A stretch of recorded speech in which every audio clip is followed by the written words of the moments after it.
ನಿನ್ನೆ ದಿನ mother's day ಆಯ್ತಲ್ಲ, ಸೊ ಸಮನ್ವಿ ಏನು ಮಾಡಿದ್ದಾಳೆ, ಅವಳ ಕೈಯಾರ ಪುಟಾಣಿ ಗ್ರೀಟಿಂಗ್ ಒಂದು ಮಾಡಿದ್ದಾಳೆ. ಈಚೆ ಎಲ್ಲ ಹೂವಿರೋ ಥರ ಡಿಸೈನ್ ಮಾಡಿ ಒಳಗೆಲ್ಲ ಅವಳಿಗೆ ಇಷ್ಟವಾಗಿರೋ ಲೈನ್ಸ್ ಎಲ್ಲ ಬರೆದು ಅದನ್ನು ಫ್ರಿಡ್ಜ್ ಮೇಲೆ ಅಂಟಿಸಿದ್ಲು. ಸರಿ, ನಾನು ಅಡುಗೆ ಮನೆಗೆ ಹೋದಾಗ ಇಟ್ ವಾಸ್ ಅ ಸರ್ಪ್ರೈಸ್ ನನಗೆ.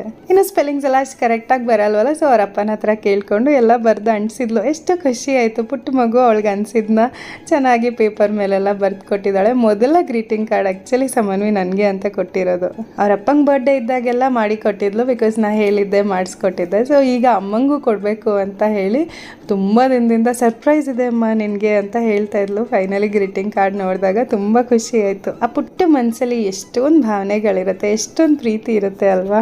ನಾವು ಚಿಕ್ಕವರಿದ್ದಾಗ ಮದರ್ಸ್ ಡೇ ಎಲ್ಲ ಸೆಲೆಬ್ರೇಟ್ ಮಾಡಿ ಗೊತ್ತೇ ಇಲ್ಲ. ಇನ್ಫ್ಯಾಕ್ಟ್ ಅವಾಗೆಲ್ಲ ಮದರ್ಸ್ ಡೇ ಫಾದರ್ಸ್ ಡೇ ಎಲ್ಲ ಅಷ್ಟು ಫೇಮಸ್ ಇಲ್ಲ. ಇವಾಗಲೇ ಜಾಸ್ತಿ ಆಯಿತು ಮದರ್ಸ್ ಡೇ ಫಾದರ್ಸ್ ಡೇ ಎಲ್ಲ ಡೇಗಳು.